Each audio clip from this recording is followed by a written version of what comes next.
Everybody comes to Hollywood. They wanna make it in the neighborhood. They like the smell of it in Hollywood. How could it hurt you when it looks so good? Shine your light now. This time it's got to be good. You get it right now, yeah. 'Cause you're in Hollywood. 'Cause you're in Hollywood. 'Cause you're in Hollywood. Hollywood.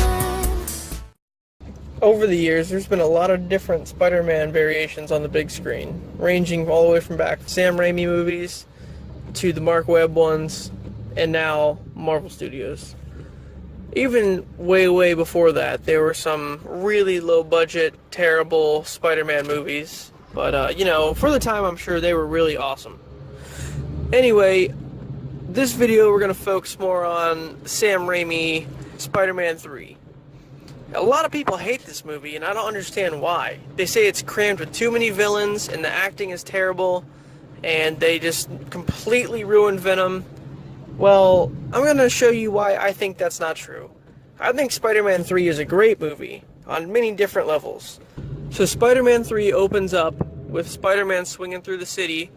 I guess Jameson's not up his ass anymore, or at least not for the time being, and he's actually doing really well. He's finally got all of his shit together. He's been villain-free for quite a while. He's doing really good with Mary Jane, and everything's looking up. But, of course, fuckery has to be afoot, and that fuckery in this movie comes in the form of his buddy, Harry.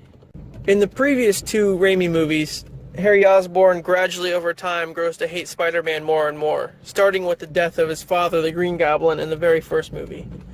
By the time we reach Spider-Man 3, Harry is a goblin of his own, dubbed the New Goblin.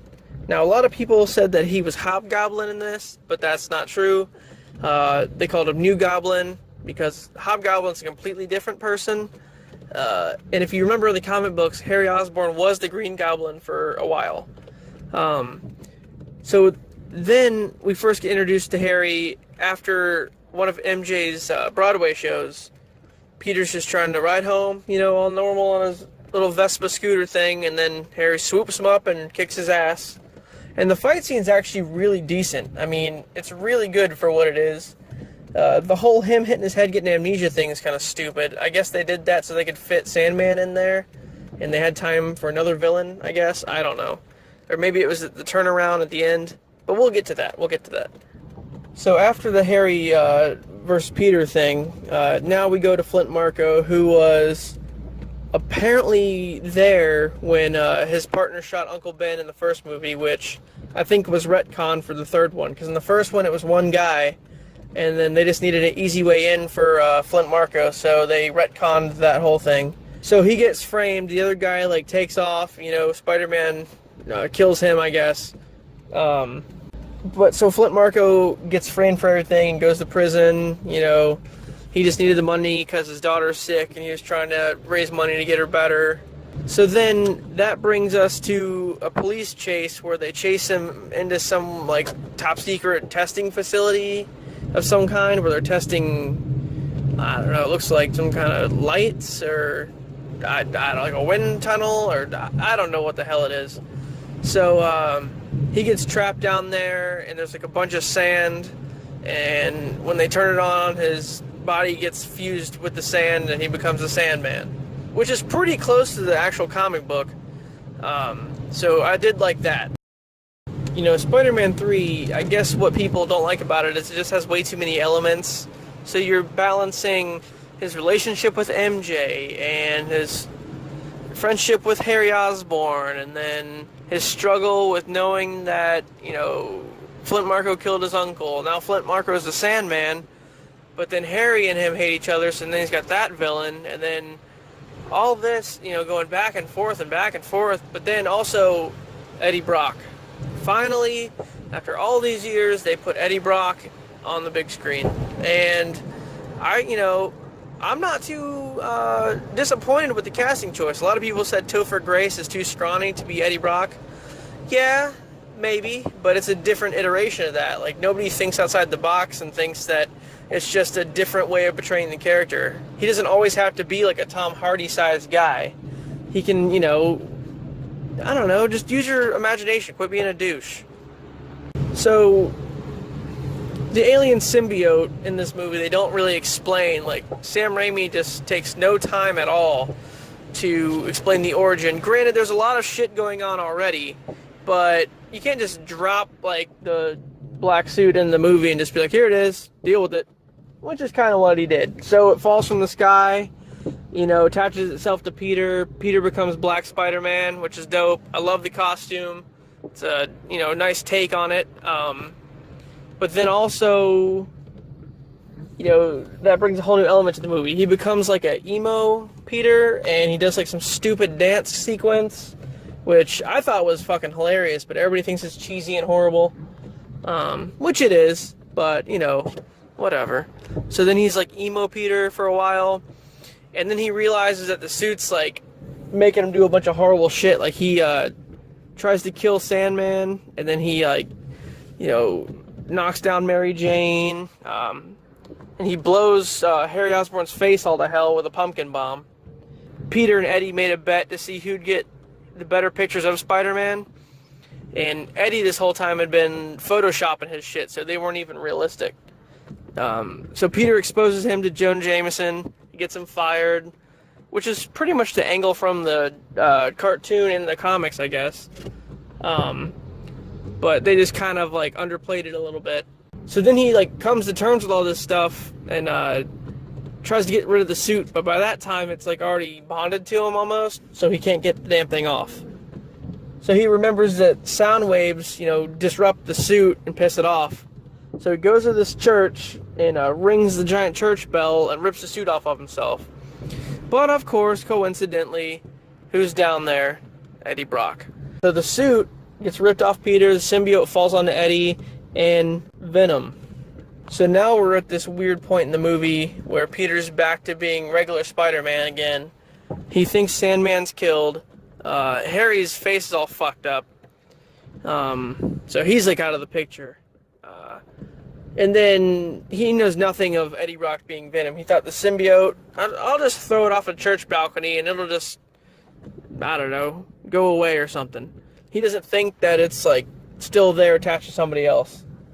Him and Mary Jane are at odds. So he's trying to figure out how to rectify all these different things going on. And he's like battling within himself, you know, good and evil. He was just, you know, he's trying to bring himself back to how he was originally. So Venom, I guess, inherits all the knowledge that Spider-Man had while he was wearing the suit. So then he goes to Flint Marko and pretty much like blackmails him into working with him. And so they team up. And then it's the big epic conclusion of the movie, which I thought was fucking amazing. And at the time, I was in sheer awe. It almost gave me like an Endgame kind of feel. Like that battle at the end of Endgame is how I felt at the end of Spider-Man 3. But a lot of people were probably just like, oh, fuck this movie. Spider-Man's getting his ass whooped by the Venom-Sandman combo. And it's not looking too good. But then Harry flies in as the Goblin, and I guess he switched sides and wants to help Peter now. And then together they pretty much almost thwart them a little bit. They save Mary Jane because she's like, you know, almost falls to her death for like the 30th time. In doing so, Harry sacrifices himself for Peter and gets impaled on the glider just like his dad did in the original one. So he dies. Harry's dead. He's not coming back. So then Venom pretty much has the upper hand, but then he creates a bunch of noise to rip the suit off Eddie, and then he tries to destroy it with a pumpkin bomb. But Eddie's dumbass gets sucked back in there and gets blown up with it. You know, there's a lot of argument in this that if there were to ever be a Spider-Man 4, or had there have been, that Venom would have returned, or maybe Carnage, which I don't think so. I think Sam Raimi intended on having Mysterio. It was going to be Bruce Campbell as Mysterio, or the Lizard, I think. I don't know. But they say that when the symbiote explodes, that you can see, you know, Eddie's skeleton in there. So he's vaporized. He's done. He's a pile of ashes. A lot of people seem to believe that he dodged it and he's still alive. Yeah, no, I don't think so. Eddie's dead. Harry's dead. So then Peter's just sitting up there all bewildered and shit, crying like a little bitch. And then here comes Sandman, because he's invulnerable because he's made out of sand. So he just comes flying back to normal.